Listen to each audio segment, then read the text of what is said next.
जय हिंद साथियों। शरद नवरात्रि की आप सभी को हार्दिक शुभकामनाएं। आज आप लोगों के लिए बहुत ही महत्वपूर्ण टॉपिक लेके आए हैं जो करंट अफेयर्स विषय से संबंधित है। आज हम लोग जानेंगे कि भारत के नए अटॉर्नी जनरल ऑफ इंडिया जिसे चुना गया है वह आर वेंकटरमन जी है, जिसे हम लोग महान्यायवादी के नाम से जानते हैं। इसके बारे में आज हम लोग विस्तार पूर्वक जानेंगे। तो सबसे पहले आप लोग ध्यान से सुनिए गाइस।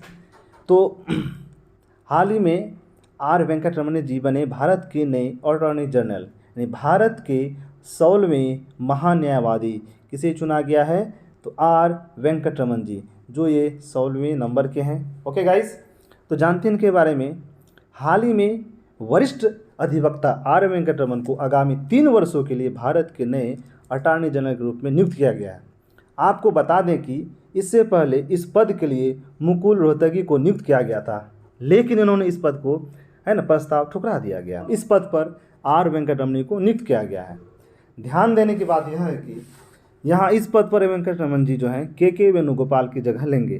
कहने का अर्थ है इनके पहले जो थे आपके 15वें महान्यायवादी वो मुकुल के वेणुगोपाल जी थे। कौन थे? के वेणुगोपाल जी। तो हम लोग जानते हैं about attorney general of India के बारे में। तो अटॉर्नी जनरल केंद्र सरकार के लिए देश के सबसे शीर्ष कानून अधिकारी और मुख्य कानूनी सलाहकार होते हैं, दैट मीन्स एडवाइज़र होते हैं, ठीक है, जो सुप्रीम कोर्ट में महत्वपूर्ण मामलों में केंद्र सरकार का प्रतिनिधित्व करते हैं। अटॉर्नी जनरल सरकार का प्रथम विधि अधिकारी होता है। ओके गाइस, विधि अधिकारी होता है, क्लियर है। सरकार का प्रथम विधि अधिकारी कौन होता है? अटॉर्नी जनरल या फिर महान्यायवादी। ध्यान रहे कि अटॉर्नी जनरल की नियुक्ति सरकार के परामर्श पर भारत के राष्ट्रपति द्वारा की जाती है। कहने का तात्पर्य है भारत के महान्यायवादी की, ठीक है, नियुक्ति कौन करते हैं? तो भारत के राष्ट्रपति। तो बताइए भारत के वर्तमान राष्ट्रपति अभी कौन है?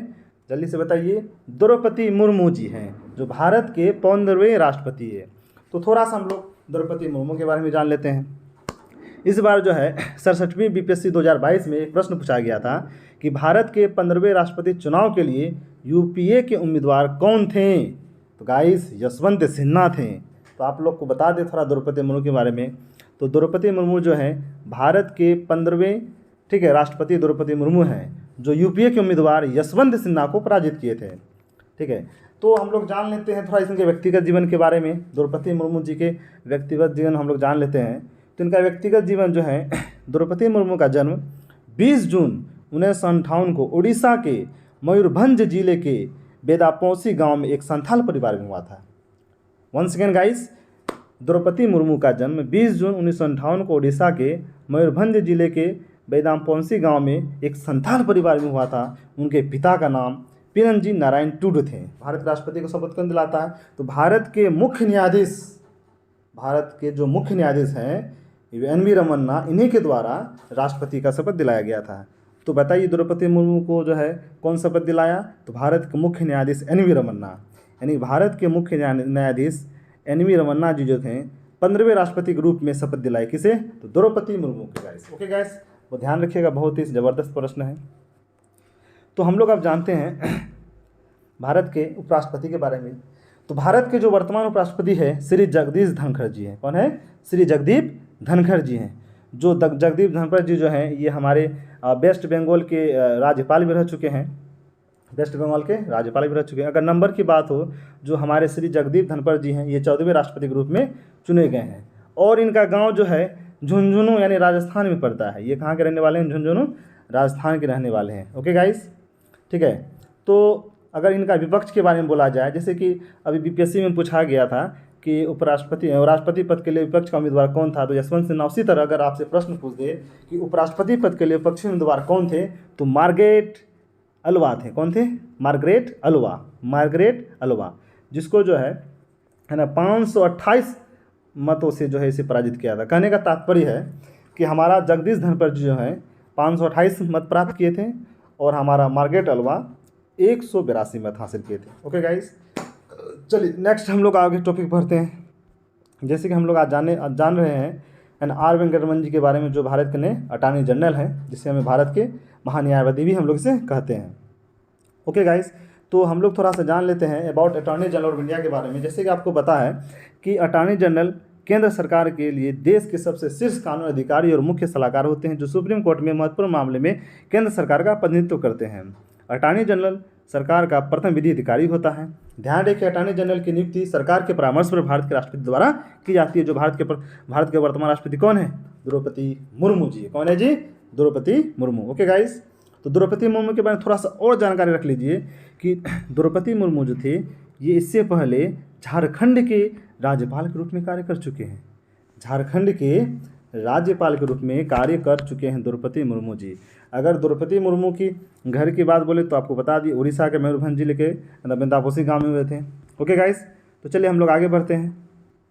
तो अटॉर्नी जनरल की जो योग्यता है उनके बारे में हम लोग ध्यान देते हैं कि अटॉर्नी जनरल ऑफ इंडिया यानी कि भारत का महान्यायवादी बनने के लिए आपको सबसे पहले भारत का नागरिक होना होगा, किसी भी उच्चतम न्यायालय का न्यायाधीश नियुक्ति होने का योग्यता रखना होगा, किसी भी उच्च न्यायालय के न्यायाधीश के रूप में कम से कम 5 वर्ष का अनुभव होना चाहिए, या फिर उच्च न्यायालय में वकालत कम से कम 10 वर्ष का अनुभव होना चाहिए। बोले गाइस, तो list of attorney general of India यानी कि भारत के महान्यायवादी का थोड़ा सा सूची जानते हैं। इस बार प्रश्न 67 बीपीएससी 2022 में पूछा गया था कि भारत के प्रथम महान्यायवादी कौन थे।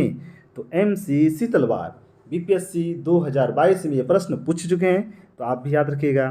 ठीक है, देश के प्रथम महान्यायवादी यानी कि अटॉर्नी जनरल ऑफ इंडिया कौन थे? प्रथम MC सीतलवार, जो 28 जनवरी 1950 में नियुक्ति हुई थी और 1 मार्च 1963 तक इसका कार्यकाल था।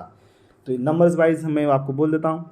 दूसरे अटॉर्नी जनरल ऑफ इंडिया हैं CK दफ्तरी, तीसरे निरैन डे, चौथा SV गुप्ते, पाँचवें LN सिन्हा, छठे के पराशरन, सातवें सोलीश्वरा बज्जी, आठवें महान्यायवादी G रामास्वामी, नौवें महान्यायवादी मिलन के बनर्जी, 10वें महान्यायवादी अशोक देसाई, 11वें महान्यायवादी सोलीश्वरा बज्जी, 12वें महान्यायवादी मिलन के बनर्जी, 13वें महान्यायवादी गुलाम SHG वाहनवती, 14वें महान्यायवादी मुकुल रोहतंगी और 15वें महान्यायवादी KK वेणुगोपाल।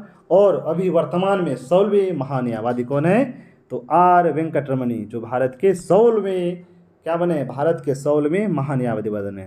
अगर आपसे प्रश्न पूछा जाए कि बताइए देश के 16वें महान्यायवादी कौन है, क्या बोलेगा? R वेंकटरमणी। ओके गाइस, तो इस तरह का और नया वीडियोस जानने के लिए चैनल को सब्सक्राइब करें। अगर वीडियो अच्छा लगा तो लाइक भी करें और शेयर भी करें। Okay guys, bye.